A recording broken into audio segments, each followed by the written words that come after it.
शुरू हो गया था। कमेंट तो नहीं आ रहे, कमेंट क्यों नहीं आ रहे? चलो आने शुरू हो गई, चलो धन्यवाद, हो गया ठीक है। हाँ चलो भाई, राम राम, जय हिंद, जय श्री कृष्णा। शुरू कर दो, कमेंट आने शुरू कर दो साथियों।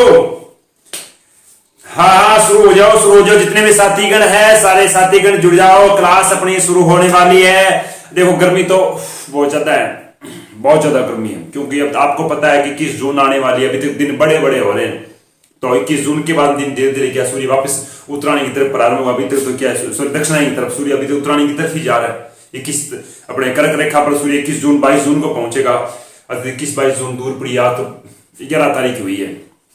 बहुत ज्यादा गर्मी है। चलो कोई बात नहीं, गर्मी के अंदर भी आप लोग अगर इतना सहयोग करते तो मेरा फर्ज बनता है कि आपके लिए साथी मैं डेली लाइव आता रहूं साथियों। तो अपने ज्यादा समय आपका नहीं गंवाते हुए आपके लिए एक विशेष सूचना भी लेके आया हूं कल की क्लास के लिए। वो सूचना भी आप जरा से लास्ट के अंदर मुझसे सुनते जाइएगा। और अपनी क्लास निरंतर चलती है, किसी कारणवश अगर कोई टेक्निकल इश्यू हो जाता है या फिर कोई अगर इमरजेंसी काम हो जाए तो एक अलग बात है। बाकी आपके लिए क्या है, प्रतिदिन मैं इस लाइव क्लास के माध्यम से आपके बीच में रूबरू हो जाता हूं साथियों। और आप भी इतना सहयोग करते हो तो आपके प्यार और प्रेम को देखने के बाद में मुझसे रहा नहीं जाता साथियों। ठीक है, तो साथियों अपनी चल रही थी भारतीय मानसून की चर्चा। भारतीय मानसून के अंदर हम साहित्य 3 क्लास ले चुके हैं। चौथे क्लास पे आज हम क्या करेंगे, चर्चा करेंगे। ठीक है साथियों, चलो शुरू करते हैं अपने। क्यों भारतीय मानसून पढ़ना है? मानसून आपको पता है काफी समय 12 महीने लगता है, आते आते इंतजार होता है, तो अपने एक दिन में थोड़ा ही पढ़ सकते हैं। इसको भी क्या 5-7 दिन तो पढ़ते हुए लगेंगे। चलो बात चल रही थी क्या, भारतीय मानसून की।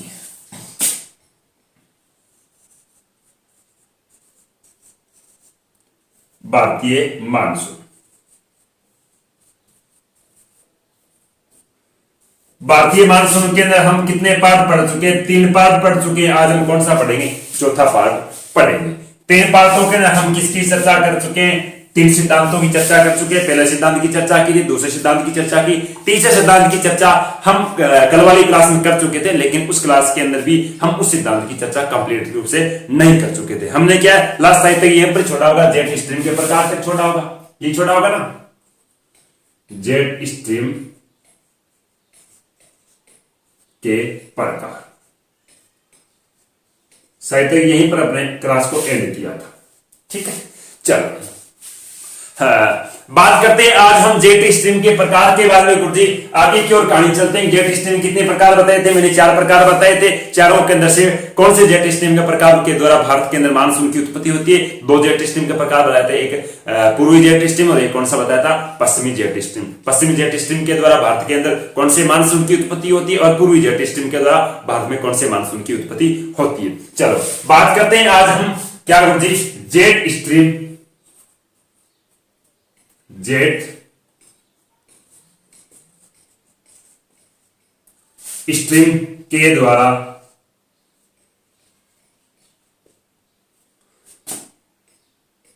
मानसून की क्या मेरे प्यारे साथियों उत्पत्ति, क्या जेट स्ट्रीम के द्वारा मानसून की उत्पत्ति किस प्रकार से होती है? देखो जेट स्ट्रीम के द्वारा मानसून की उत्पत्ति के कितने होते हैं? 2 प्रकार होते हैं। क्या होते हैं? 2 प्रकार। 2 प्रकारों से क्या होती है मेरे प्यारे साथियों, जेट स्ट्रीम के द्वारा मानसून की क्या होती है? उत्पत्ति होती है। ये कौन कौन से 2 प्रकार होते हैं जिनके द्वारा मानसून की उत्पत्ति होती है? तो पहला प्रकार रहता है वो, उस प्रकार का नाम क्या होता है? ये 2 प्रकार है क्या? ये होते हैं 2 चक्रवात। क्या होते हैं? चक्रवात। सबसे पहली बात तो मैं आपको ये बता दूं कि सब चक्रवात किसे कहते हैं। फिर हम चर्चा करेंगे कि ये कौन कौन से चक्रवात है जिन चक्रवातों के द्वारा क्या है जेट स्ट्रीम पौने हैं, वो पौने क्या है भारत के अंदर वर्षा करती है। सबसे पहले बात क्या आती है, चक्रवात किसे कहते हैं। अगर चक्रवात की बात की जाए तो चक्रवात भी 2 प्रकार के होते हैं। एक चक्रवात कौन सा होता है जिसको हम सीधा क्या कहते हैं, चक्रवात कहते हैं, और एक जिसे हम क्या कहते हैं, प्रति चक्रवात। क्या कहते हैं? प्रति चक्रवात। एक होता है चक्रवात, दूसरा क्या होता है? प्रति चक्रवात। देखो ये चक्रवात कैसे उत्पन्न होते हैं या फिर ये चक्रवात किसे कहते हैं, तो बात क्या आती है कि जल भाग के अंदर, जल दोनों ही होता है, जल या स्थल, दोनों में से एक भी लिख लो। जल या स्थल भाग के ऊपर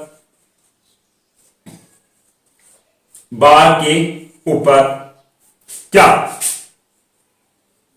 दो असमान वाताग्रह ग्रह का क्या होता है मेरे प्यारे साथियों, मिलान होने पर, क्या लिखा मैंने, जल या स्थल भाग के ऊपर दो असमान वाताग्रह का मिलान होने पर क्या है, मिलान होने पर जिस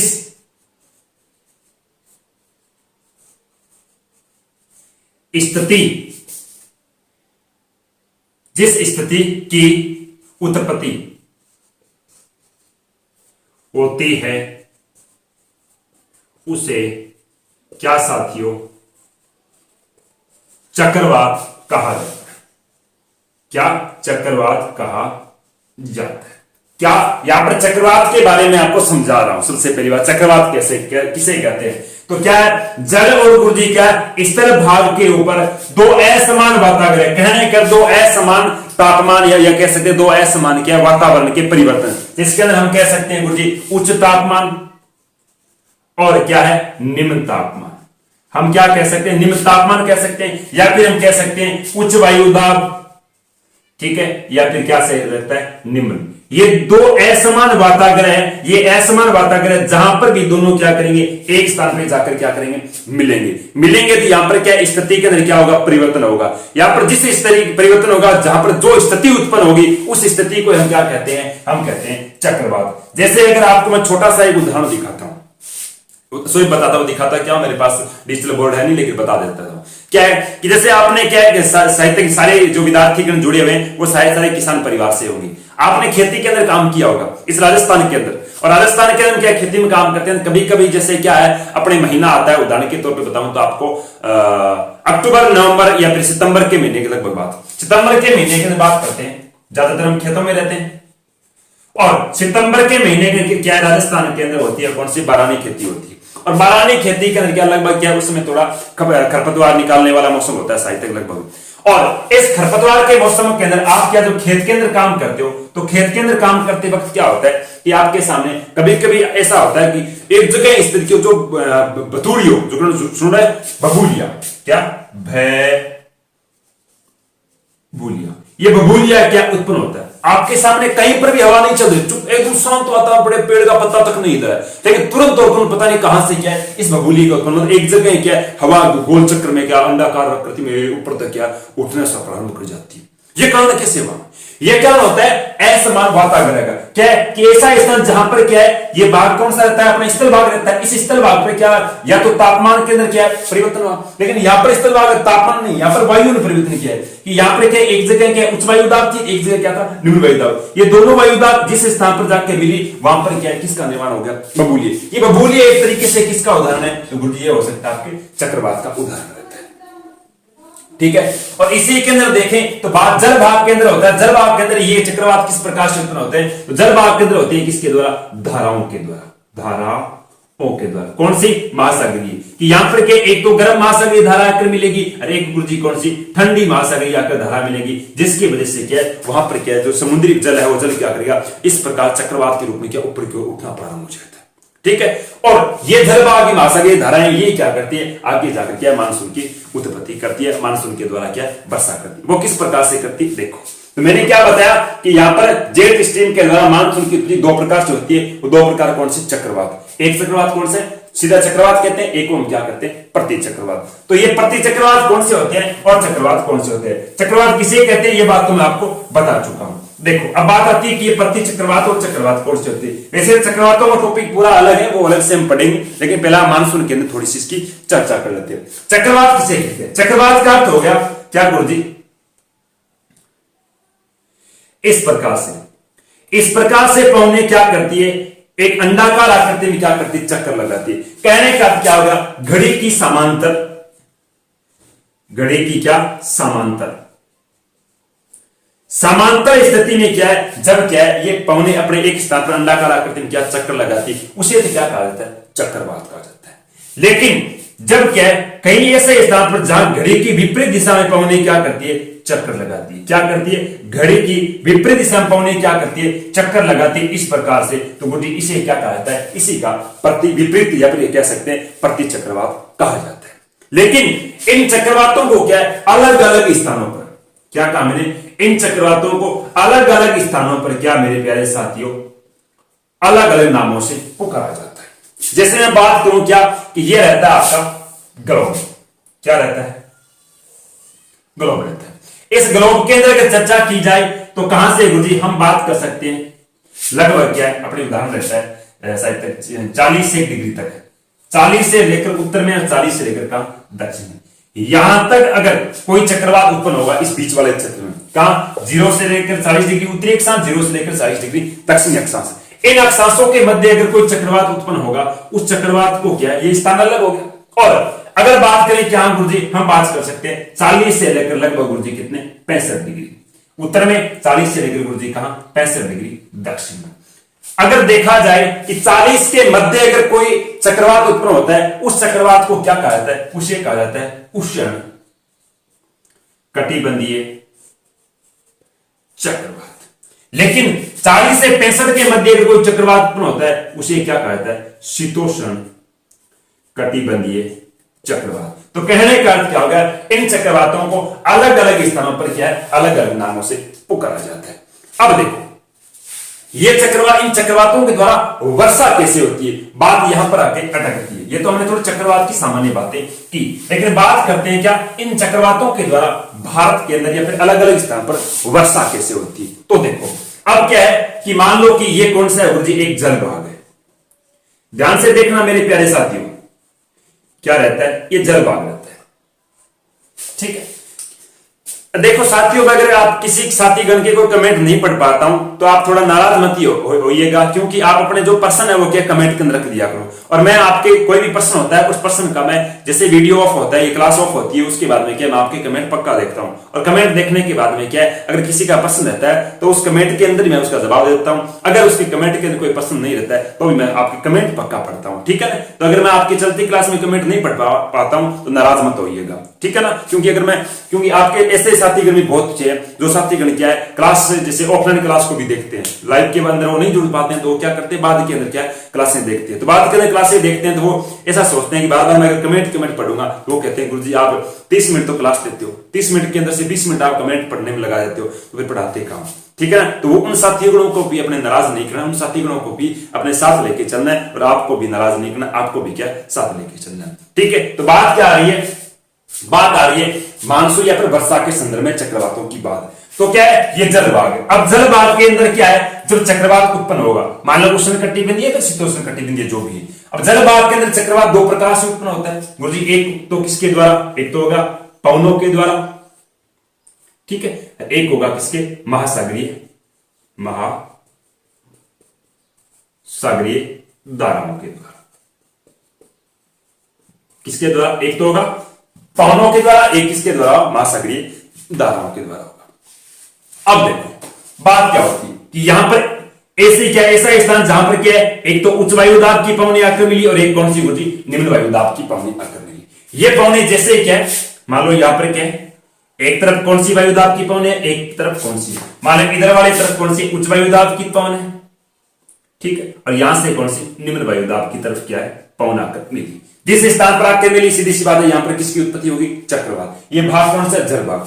जल भाग में जैसे पवनी आकर मिली, पवनी क्या करेगी इस प्रकार से पवनी क्या करेगी यहां पर चक्रवात के रूप में क्या कर जाएगी ऊपर की ओर उठ जाएगी। ऐसे जैसे ही ऊपर की ओर उठेगी लगभग कहते हैं कि स्थल भाग से गुरुजी कितने 6 से कितनी 7 किलोमीटर की ऊंचाई तक ये चक्रवात क्या ऊपर तक उठ जाते हैं। एक मतलब गोल चक्कर जो बबूड़ियों को देखो, बबूड़ियों की तरीके समुद्र का पानी क्या है इस चक्रवात की तरह क्या ऊपर की ओर उठ जाता है। ऐसे मैंने कई वीडियोस भी देखे हैं सोशल मीडिया के ऊपर क्या कि समुद्र पानी मतलब यहां लगा जाना कोई मोटर के द्वारा ऊपर उठाए जा रहे हैं, ऐसा देखा है, ठीक है। तो यहां पर क्या है निम्न वायुदाब या फिर उच्च वायुदाब दो पवनें आकर मिलने की वजह से यहां पर समुद्री भाग में क्या चक्रवात उत्पन्न हुआ और इस चक्रवात के द्वारा ये पानी क्या एक अंडाकार आकृति में क्या ऊपर की ओर उठ रहा है। लगभग कितनी किलोमीटर ऊंचाई तक चले जा रहा है 6 गुरुजी कितनी 7 किलोमीटर की ऊंचाई तक चले जा रहा है। या फिर एक पहला कारण ये भी हो गया, दूसरा कारण देखा जाए तो क्या है गुरुजी एक तरफ तो कौन सी है, एक तरफ तो ठंडी महासागरीय धाराएं आके मिली, एक तरफ कौन सी गर्म महासागरीय धाराएं आके मिली। इसका मतलब दो प्रकार के वाताग्राही आकर यहां पर मिले, दो प्रकार के वाताग्राह आकर मिले। इसका मतलब यहां पर क्या है, एक अलग क्या है, हम कह सकते हैं वातावरण की यहां पर क्या स्थिति उत्पन्न हुई। अलग वातावरण की स्थिति होने के कारण यहां पर फिर क्या है गुरुजी, चक्रवात की उत्पत्ति हुई। और चक्रवात की उत्पत्ति होने के कारण वही सेम की सेम वायु की तरह क्या है, यहां पर चक्रवात फिर क्या है 6 से 7 किलोमीटर क्या है, ये अनुमानित होता है, किताब बताती है 6 से 7 किलोमीटर। ये भी क्या है, ऊपर की ओर उठे। अब क्या ये चक्रवात जब ऊपर की ओर उठते हैं तो मैंने आपको बताया था किसके बारे में, मैंने बताया था आपको जेट स्ट्रीम पवन के बारे में।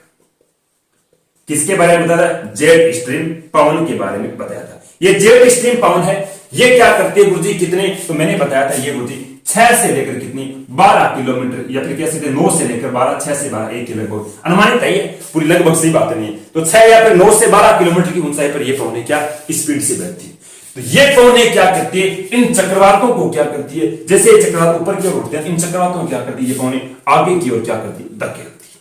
क्या करती है, आगे की ओर धकेलती है। जैसे आगे की ओर धकेलेगी तो आगे की ओर धकेलने के बाद ये पवनें पहले स्पीड से आ रही थी, इनकी स्पीड भी क्या थी, काफी थी। मैंने बताया था गुरुजी कितने 300 से लेकर इनकी कितनी स्पीड थी, 400 किलोमीटर स्पीड थी। तब ये पवनें कैसी थी, तब ये पवनें थी हल्की। कैसी थी, हल्की, क्योंकि इनके अंदर क्या नहीं थी, आर्द्रता नहीं थी। जैसे ये पवनें किसके टच में आई, किसके संपर्क में आई, चक्रवातों के संपर्क में आई। चक्रवातों के संपर्क में आने के बाद में ये पवनें क्या होगी, एक तरीके से भारी होगी।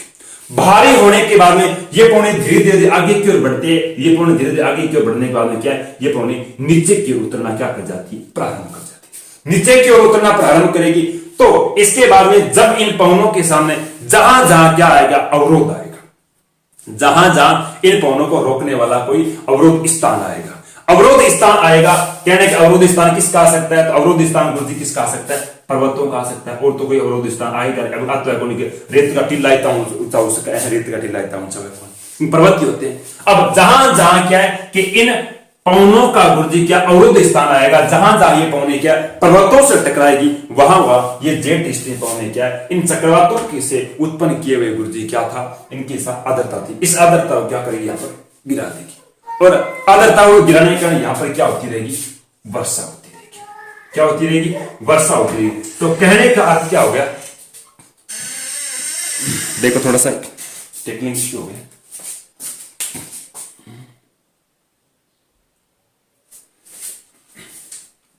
क्या हुआ, हाँ, तो क्या होती है, जहां जहां क्या है इसे ये पवनें क्या है पर्वतों से टकराएगी, वहां वहां क्या होती रहेगी, वर्षा होती रहेगी। अब बात क्या आती है, बात आती है कि भारत के संदर्भ में इन पवनों के द्वारा ये कौन कौन सी क्या जेट स्ट्रीम है जो क्या भारत के अंदर वर्षा करती है। तो ये समझ आ गया कि इन जेट स्ट्रीमें किस प्रकार से क्या मानसून का आगमन कराती है। तो ये जेट स्ट्रीमें गुरुजी किसके संदर्भ में, हम कह सकते हैं चक्रवातों के द्वारा क्या होती है, वर्षा होती है। भारत के सारी चक्रवातों के द्वारा वर्षा होती है। बिल्कुल आपने तापीय सिद्धांत को क्या नकार दिया था, तापीय सिद्धांत ने क्या पवनों पर ध्यान नहीं दिया। अगर हमने पीछे उसके बाद में गत्यात्मक सिद्धांत की भी चर्चा की थी, या फिर पछुआ पवन की सिद्धांत की चर्चा की थी, लेकिन वो सिद्धांत कहने का अर्थ क्या है कि किस वजह से क्या ऐसे कार्य किए गए थे, किस प्रकार से उन सिद्धांतों को नकारा गया था, उसका कारण क्या था कि वो विस्तृत रूप में उनकी व्याख्या नहीं कर पाए थे। लेकिन जेट स्ट्रीम क्या वो विस्तृत रूप में व्याख्या करता है कि किस प्रकार से कहां कहां कैसे कैसे वर्षा होती है। अब उसने बताया था कि भारत के संदर्भ में वर्षा होती है, लेकिन भारत के संदर्भ में वर्षा होती है, इसका मतलब चीन में वर्षा कभी होती नहीं होगी। चीन में वर्षा क्योंकि वो तो बता रहे हैं कि जहां जहां क्या है आईटीसीजेड का निर्माण होता है वहां वर्षा होती है। आईटीसीजेड तो उसने बताया लास्ट हिमालय का आईटीसीजेड का निर्माण होता नहीं, इसका मतलब एशिया के अंदर वर्षा होती नहीं। एशिया में वर्षा तो होती है, वो होती कैसे, मध्य एशिया में जैसे चीन वगैरह देशों में वर्षा होती है, वो होती कैसे उन्होंने बता नहीं पाए। इस वजह से वो सिद्धांत एक तरीके से क्या करते गए, अस्वीकार घोषित कर दिए गए थे। चलो बात करते हैं इन जेट स्ट्रीमों के संदर्भ में, भारत के संदर्भ में कौन कौन सी वर्षा होती है और कौन कौन सी जेट स्ट्रीमों से होती है। देखो ये बात मैं शायद तक मैं आपको जेट स्ट्रीमों प्रकार वाली क्लास में बता चुका था। चलो बात क्या होती है, भारत के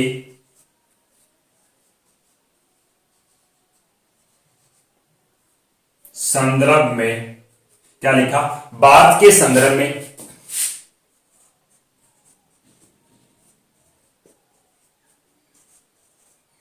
जेट स्ट्रीम का क्या गुरुजी प्रभाव, क्या बताया मैंने कि भारत के संदर्भ में जेट स्ट्रीम का प्रभाव कैसे। कौन सी जेट स्ट्रीमों का प्रभाव रहता है। तो भारत के संदर्भ में दो जेट स्ट्रीमें क्या है, वर्षा लेके आती है। एक जेट स्ट्रीम जिसका नाम क्या है, पश्चिमी जेट स्ट्रीम। स्ट्रीम क्या रहता है, एक पश्चिमी जेट स्ट्रीम। ये पश्चिमी जेट स्ट्रीम किस दिशा की ओर गमन करती है। देखो ये पश्चिमी जेट स्ट्रीम प्यारे साथियों किस दिशा से, हम कह सकते हैं पश्चिम से किधर ये करती है, पूर्व की ओर क्या करती है, गमन करती है।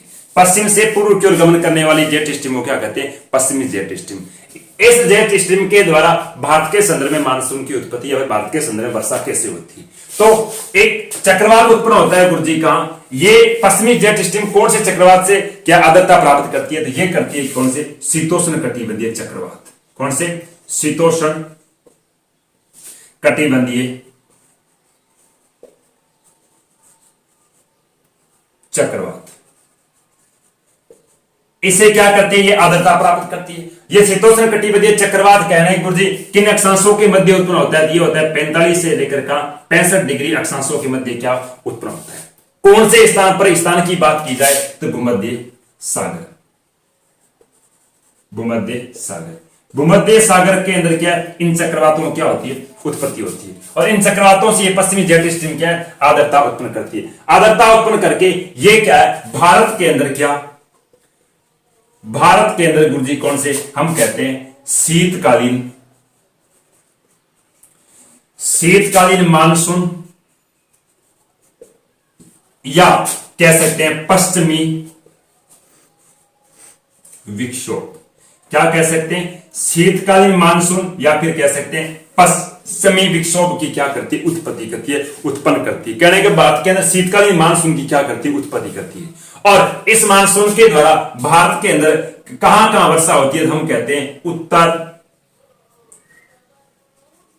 पश्चिमी भाग के अंदर क्या होती है, वर्षा होती है। क्या होती है, भारत के उत्तर पश्चिमी भाग के अंदर क्या होती है, इन पवनों के द्वारा वर्षा होती है, जिन्हें हम स्थानीय भाषा में क्या कहते हैं, स्थानीय भाषा में मावठ कहते हैं। कहने का मावठ वर्षा कौन से चक्रवातों के द्वारा आती है, तो शीतोष्ण कटिबंधीय चक्रवातों के द्वारा।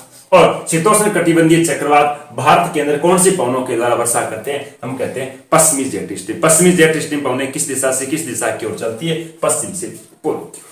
दूसरे अगर जेट स्ट्रीम की बात की जाए तो दूसरा जेट स्ट्रीम है गुरुजी कौन सा, जिसकी नाम है पूर्वी जेट स्ट्रीम। कौन सा रह गया, दूसरा रह गया पूर्वी जेट स्ट्रीम। पूर्वी जेट स्ट्रीम के संदर्भ में देखा जाए तो पूर्वी जेट स्ट्रीम है गुरुजी, कोई बात की है किस दिशा से किस दिशा की ओर पवनें बहती है, तो ये पश्चिम से पूर्व की ओर बहती है। वो पवनें किस दिशा की ओर बहती है, पूर्व से किसकी ओर बहती है, पश्चिम की ओर। ये किधर बहती है, पूर्व से पश्चिम की ओर पवनें बहती है। इन पवनों, ये पवनें कौन से चक्रवातों के द्वारा आर्द्रता प्राप्त करती है, तो चक्रवातों की बात की जाए तो यहां पर कौन से, उष्ण कटिबंधीय चक्रवातों से क्या करती है, आर्द्रता प्राप्त करती है। ये चक्रवात 40 से 45 डिग्री के मध्य उत्पन्न होते हैं। ये चक्रवात कहां पर होंगे, ये चक्रवात आप कह सकते हो गुरुजी कहां, 10 से लेकर कितने 40, कुछ किताबें 20 लिखती है, 10 से 40 अक्षांशों के मध्य क्या ये चक्रवात उत्पन्न होते हैं। अगर देखा जाए भारत के संदर्भ में बात की जाए तो भारत के संदर्भ में ये चक्रवात क्या है, 10 से 40 डिग्री के संदर्भ में या फिर हम कह सकते हैं 10 से 20 डिग्री के संदर्भ में उत्पन्न होते हैं। कौन से स्थान पर ये चक्रवात उत्पन्न होते हैं, जिसके द्वारा भारत के संदर्भ में क्या वर्षा होती है, तो ये चक्रवात कहां गुरुजी, हम कहते हैं बंगाल की खाड़ी। बंगाल की खाड़ी प्लस का अरब सागर। अरब सागर में क्या है, ये चक्रवात उत्पन्न होते हैं और इन चक्रवातों से क्या है, ये पूर्वी जेट स्ट्रीम है वो क्या आर्द्रता प्राप्त करती है और आर्द्रता प्राप्त करके क्या करती है, आगे की ओर मानसून का आगमन करती है। और इस चक्रवातों, इन पवनों के द्वारा भारत के अंदर उत्पन्न होती है गुरुजी, भारत के अंदर क्या हम कहते हैं दक्षिणी पश्चिमी मानसून की क्या होती है, उत्पत्ति होती है। किसकी होती है, दक्षिणी पश्चिमी मानसून की क्या होती है, उत्पत्ति होती है। इस दक्षिणी पश्चिमी मानसून को हम क्या कह सकते हैं, ग्रीष्मकालीन मानसून भी कहते हैं। क्या कहते हैं, ग्रीष्मकालीन। वो शीत ऋतु कहना, इसलिए शीत ऋतु शीतकालीन मानसून कह रहे थे, इसे हम क्या कहें, ग्रीष्मकालीन मानसून कहें। क्या कहेंगे, ग्रीष्मकालीन मानसून। तो कहने का ग्रीष्मकालीन मानसून गुरुजी किन चक्रवातों के द्वारा उत्पन्न होता है? उष्णकटिबंधीय चक्रवातों के द्वारा। शीतकालीन मानसून किन चक्रवातों के द्वारा होता है? शीतोष्णकटिबंधीय चक्रवात। यहाँ पर कौन सी पवनें चलती है? यहाँ पर पश्चिमी जेट स्ट्रीम, यहाँ पर कौन सी? पूर्वी जेट स्ट्रीम। पश्चिमी जेट स्ट्रीम किन स्थानों में चलती है? सॉरी, कहां से उत्पन्न होती है? आर्द्रता प्राप्त करती है भूमध्य सागर से। ये कहां से? बंगाली खाड़ी और अरब सागर से। और इस ग्रीष्मकालीन मानसून से भारत के अंदर कहां वर्षा होती है? हम कहते हैं संपूर्ण भारत के अंदर क्या होती है? वर्षा होती है। तो भारत के अंदर सर्वाधिक कौन से चक्रवातों से वर्षा होती है? मेरे प्यारे साथियों, चक्रवात रहता है उष्णकटिबंधीय। कौन से मानसून से भारत में सर्वाधिक वर्षा होती है? अरब सागरीय मानसून, या फिर बंगाली खाड़ी, या फिर दक्षिण पश्चिमी मानसून से। या फिर बात करते हैं शीत ऋतु में भारत में कौन से पवनों के द्वारा वर्षा होती है? तो पश्चिमी जेट स्ट्रीम के द्वारा। और ग्रीष्म के अंदर कौन सी? पूर्वी जेट स्ट्रीम के द्वारा। ग्रीष्म ऋतु के अंदर क्या सर्वाधिक वर्षा होती है? तो ये रहता है भारत के संदर्भ में क्या? जेट स्ट्रीम के प्रभाव। ठीक है ना? समझिए क्या हुआ? गर्म हो रहा है कैमरा?